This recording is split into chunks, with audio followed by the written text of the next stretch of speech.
Dear students, welcome to my channel DCP Academy।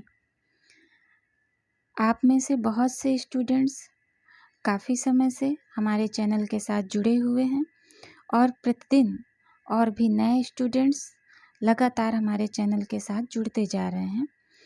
उन सभी को हृदय से धन्यवाद। और जो भी स्टूडेंट्स जुड़ना चाहते हैं हमारे चैनल के साथ, वो कृपया चैनल को सब्सक्राइब करें, जिससे वो हमारे महत्वपूर्ण वीडियोस देख पाएंगे। डियर स्टूडेंट्स, आज का टॉपिक है रीतिकाल की मुख्य धाराएं, रीतिबद्ध काव्य धारा, रीति मुक्त काव्य धारा। हिंदी में रीति का प्रयोग साधारण तौर पे लक्षण ग्रंथों के लिए होता है। जिन काव्य ग्रंथों में काव्य के विभिन्न अंगों के लक्षण का उदाहरण सहित विवेचन होता है, उन्हें रीति ग्रंथ कहते हैं। इस आधार पर रीतिकाल में दो काव्य धाराएं स्पष्ट रूप से दिखाई देती हैं। एक रीतिबद्ध काव्य धारा, दूसरी रीति मुक्त काव्य धारा। रीति मुक्त काव्य धारा को हम स्वच्छंद काव्य धारा भी कहते हैं।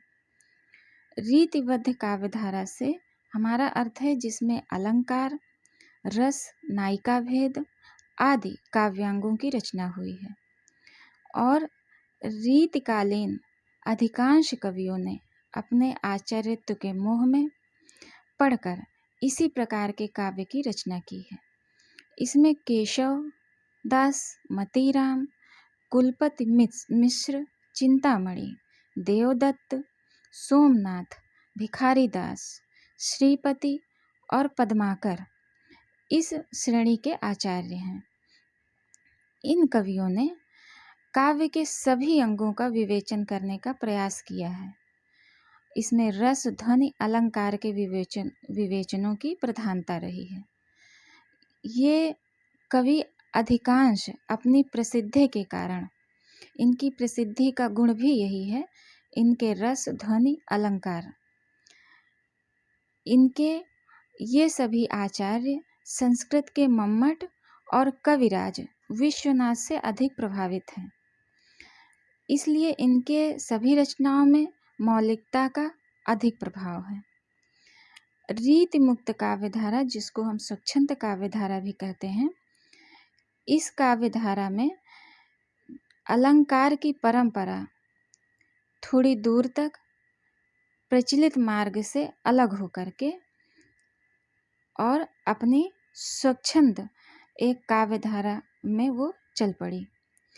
रीति मुक्त या स्वच्छंद काव्य धारा रीतिकाल की साहित्य की मान्य परंपराओं के विरुद्ध विद्रोह है। इसमें रीतिबद्ध काव्य के कुछ गुण अवश्य दिखाई देते हैं। रीति मुक्त कवियों में भी श्रृंगार, नायिका भेद और अलंकार के वही रूप मिलते हैं जो रीतिबद्ध कवियों में मिलते हैं। जैसे बिहारी, केशव आदि में ये रीतिबद्ध कवि हैं। इनमें जो गुण मिलते हैं वही रीति मुक्त कवियों में भी गुण मिलते हैं। काव्य गुण, काव्यगत विशेषताएं, किंतु दोनों में पर्याप्त विभिन्नता है, दोनों में पर्याप्त अंतर है। अगर इनको विचार पूर्वक देखा जाए तो स्पष्ट हो जाता है कि लेकिन इनका केंद्र बिंदु श्रृंगार था। श्रृंगार रस इनका मुख्य केंद्र बिंदु था दोनों धाराओं के। इसके बाद रीति मुक्त जो कवि हैं, इनमें आलम, बोधा, ठाकुर, घनानंद ये इस परंपरा के प्रमुख कवि हैं और द्विजदेव को भी इसी परंपरा का प्रमुख कवि माना जाता है। डियर स्टूडेंट्स, इन दो धाराओं से अलग भिन्न एक और धारा है जो रीति सिद्ध काव्य धारा है, जिसमें हम बिहारी, वेणी वाजपेयी, सेनापति, कृष्ण कवि, रसनिधि और कवियों को हम देखते हैं। इसमें बिहारी एक ऐसे कवि हैं जो रीतिबद्ध धारा के भी अंतर्गत आते हैं और वो रीति सिद्ध काव्य धारा के भी अंतर्गत आते हैं।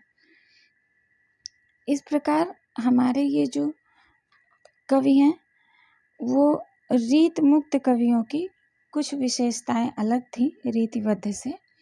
रीति मुक्त कवि प्रेम का एक अलौकिक रूप दिखाते थे। इनके रचनाओं में भाव की प्रबलता रहती थी, आवेगों की तीव्रता रहती थी, विरह की वेदना रहती थी और प्रेम को ये साधना के रूप में देखते थे। प्रेम की साधना रहती थी। आत्मपरक ये रचनाएं करते थे और इनकी भाषा ये स्वच्छंद काव्य धारा के थे।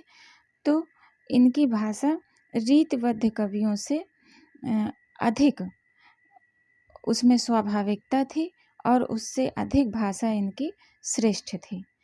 ये आप अपनी स्क्रीन में देख रहे हैं। रीतिबद्ध काव्य धारा के प्रमुख कवि बिहारी, केशवदास, पद्माकर भट्ट। रीति मुक्त काव्य धारा के प्रमुख कवि आलम, बोधा, ठाकुर, घनानंद।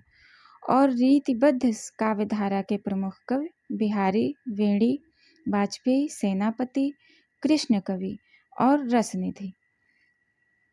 यह आप अपनी स्क्रीन पे देख रहे हैं। बिहारी सतसई है वो मुक्तक काव्य है और इसमें 700 से अधिक दोहे हैं। ये बिहारी जी रीति सिद्ध काव्य धारा के हैं और ये